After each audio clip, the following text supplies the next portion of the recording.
દર્શક મિત્રો, ગુજરાતમાં મેડિકલ અભ્યાસક્રમોમાં પ્રવેશ મેળવવા માંગતા વિદ્યાર્થીઓ અને તેમના વાલીઓ માટે ખૂબ જ ચિંતાજનક સમાચાર છે.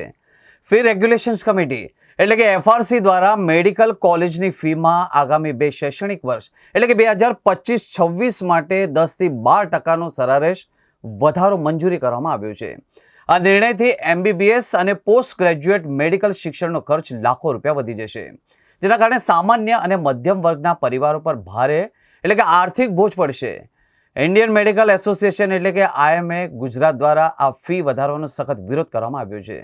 આ ફી વધારાના કારણે સરકારી કોટા અને ખાસ કરીને મેનેજમેન્ટ કોટાની સીટ પર ભણતરનો ખર્ચ આસમાને પહોંચશે. અમદાવાદ મ્યુનિસિપલ કોર્પોરેશન સંચાલિત નરેન્દ્ર મોદી મેડિકલ કોલેજ એટલે કે નમો મેડિકલ કોલેજમાં મેનેજમેન્ટ કોટાની વાર્ષિક ફીમાં 2.76 લાખનો વધારો થતાં હવે તે 23 લાખથી વધીને 25.76 લાખ થઈ ગઈ છે. આ કોલેજમાં કુલ ફી 28.85 લાખ સુધી પહોંચી છે, જે રાજ્યની સૌથી મોંઘી મેડિકલ કોલેજમાંથી એક બની છે. એનએચએલ મેડિકલ કોલેજમાં પણ મેનેજમેન્ટ કોટામાં 2.75 લાખનો વધારો થયો છે. અન્ય મુખ્ય કોલેજોમાં કરમસદ મેડિકલ કોલેજમાં 2.29 લાખ, અદાણી મેડિકલ કોલેજમાં 2.23 લાખ, સાલ મેડિકલ કોલેજમાં 2.11 લાખ અને પારુલ મેડિકલ કોલેજમાં 1.40 લાખનો ફી વધારો મેનેજમેન્ટ કોટામાં થયો છે. આઈએમએના Gujarat state president doctor Mehul શાહે જણાવ્યું હતું કે આવા ખર્ચોથી તબીબી શિક્ષણની ગુણવત્તા બગડશે અને એથિક્સના પ્રશ્નો પણ ઉદ્ભવશે. ગુજરાતમાં કુલ 42 મેડિકલ કોલેજમાં એમબીબીએસની આશરે 7,250 બેઠકો છે, જેમાં આશરે 1400 સરકારી, આશરે 2800 અર્ધ સરકારી, આશરે 2650 સેલ્ફ ફાઇનાન્સ અને આશરે 250 ડીમ કોલેજની બેઠકોનો સમાવેશ થાય છે.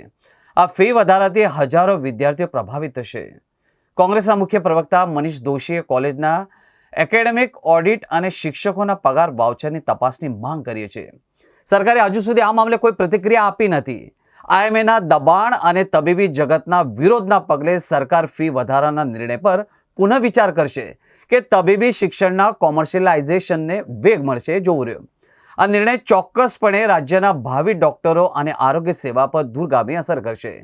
મેડિકલ કોલેજમાં ફી વધારવા મામલે કોંગ્રેસના મુખ્ય પ્રવક્તા મનીષ દોશીએ કહ્યું કે અમારા બાળક સારા માર્ક લાવે અને ડોક્ટર બને તેવી ચિંતા વચ્ચે હવે મેડિકલ કોલેજની ફી વધારો ઝીંકવામાં આવ્યો છે. જે રીતના ભાજપે સ્કૂલ કોલેજમાં શિક્ષણ માફિયાઓને લૂંટની છૂટ આપી છે, એવી જ રીતે હવે મેડિકલ કોલેજમાં ફી વધારવાની સરકારે છૂટ આપી છે. એકેડેમિક ઓડિટ વાઉચરથી શિક્ષકોનો પગાર આપવામાં આવતો હતો, તે કોલેજ પાસે હિસાબ માંગવા જોઈએ. સરકાર ખાનગી કોલેજના માટે ફી વસૂલવાની છૂટ આપે છે. સરકાર લૂંટ ચલાવતી કોલેજો સામે કાર્યવાહી કરવાના બદલે ફી વધારવાની છૂટ આપી રહી છે. કોલેજની ફી વધારોથી વાલીઓને એક મોટો ફટકો પણ પડશે.